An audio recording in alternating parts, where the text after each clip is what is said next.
पत्थर कैसे बना भगवान।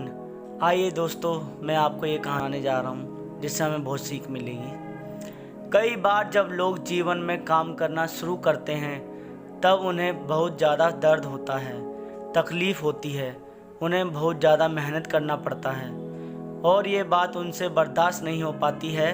उनका शरीर जवाब दे देता है और वो उस काम को छोड़कर किसी और तरकीब से सफल होने का प्रयास करते रहते हैं। लेकिन याद रखिएगा, इस प्रकार से कोई भी व्यक्ति जीवन में सफल नहीं हो पाता है। याद रखिएगा कि सफलता का मार्ग मेहनत, दर्द और तकलीफ से होकर गुजरती है और यह आपको सहना ही पड़ेगा। तो इसके लिए आप हमेशा तैयार रहिए। तो चलिए इस बात को एक कहानी के माध्यम से समझते हैं। एक बार एक मूर्तिकार अपनी छैनी हथौड़ा से एक पत्थर को भगवान की मूर्ति का आकार देने का प्रयास कर रहा था। जैसे ही वह छैनी पर अपना हथौड़ा चलाता, वह पत्थर चिल्लाने लगता और कहने लगता कि ये क्या कर रहे हो, मुझे इतना मार क्यों रहे हो, मुझे बहुत दुख हो रहा है, तकलीफ हो रही है, पीड़ा हो रही है, मुझे अपने हाल पर छोड़ दो और यहाँ से चले जाओ। मूर्तिकार ने उस पत्थर से कहा, मुझे बहुत अच्छे से पता है कि तुम्हें बहुत ज़्यादा दर्द हो रहा है, तकलीफ़ हो रही है और तुम बहुत ही ज़्यादा पीड़ा में हो। लेकिन यदि आज तुमने इस दर्द को नहीं सहा, इस तकलीफ़ को नहीं सहा, तो जीवन भर तुम इसी प्रकार से पड़े रहोगे। मुझे पता है कि तुमने आगे बढ़ने की अपार संभावना है। तुम एक बहुत अच्छे पत्थर हो, लेकिन यदि तुम इसी प्रकार से रहोगे तो कभी भी आगे नहीं बढ़ पाओगे।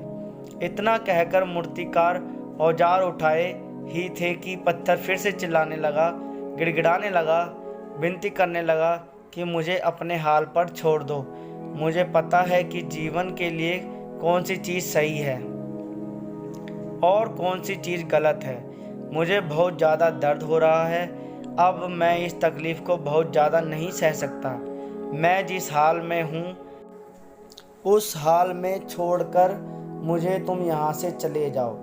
उस मूर्तिकार फिर से उस पत्थर को समझाने की कोशिश की, ज़्यादा अधीर मत बनो और अपने सब्र को बनाए रखो। थोड़ी देर और इस दर्द को सहो। यदि इस दर्द को सह लिया तो मैं भगवान की मूर्ति के रूप में तुम्हारी स्थापना करवाऊंगा और फिर दूर दूर से लोग तुम्हारी पूजा करने आएंगे और पंडित और लोग तुम्हारी सेवा करेंगे। लेकिन पत्थर ने उस मूर्तिकार की एक भी बात नहीं मानी। वह चिल्लाता रहा और अपनी बात पर अड़ा रहा। मूर्तिकार ने उस पत्थर को समझाने की बहुत कोशिश की, लेकिन वो पत्थर नहीं माना। अब मूर्तिकार भी थक चुका था और वह उस पत्थर को छोड़कर आगे बढ़ गया और थोड़ी ही दूर जाकर देखा कि एक और बहुत ही अच्छा पत्थर वहाँ पड़ा हुआ है। उसने छेनी और हथौड़ा उठाया और उस पत्थर की मूर्ति बनाने के लिए वो तैयार हो गया। मूर्तिकार ने छेनी और हथौड़े का वार दूसरे पत्थर पर जारी रखा। दूसरे पत्थर को भी दर्द हुआ, तकलीफ उसे भी हुई, लेकिन उस पत्थर ने बर्दाश्त कर लिया और देखते ही देखते थोड़े समय के बाद उस पत्थर ने भगवान की मूर्ति का रूप धारण कर लिया। थोड़े दिन बाद उस मूर्ति की एक मंदिर में स्थापना हो गई। धीरे धीरे करके लोग वह पूजा पाठ करने आने लगे। लोगों की मन्नतें वहाँ से पूरी होने लगी और वहाँ मंदिर बहुत ही ज़्यादा प्रसिद्ध हो गया। अब धीरे धीरे करके दूर दूर के गांव से लोग वहाँ पूजा पाठ करने आने लगे। फिर एक दिन और उससे पत्थर को उसी मंदिर में लाया गया और उसे एक कोने में रख दिया गया। अब लोग आते और उस पर नारियल फोड़ते। ये कोई और पत्थर नहीं बल्कि वही पत्थर था जिसने दर्द को नहीं सहा था। अब वो पत्थर मन ही मन बहुत ज़्यादा पछता रहा था, दुखी हो रहा था और अपने आप से कह रहा था कि काश मैंने उस दिन उस दर्द को, उस तकलीफ़ को सह लिया होता तो आज लोग मेरी भी पूजा करते।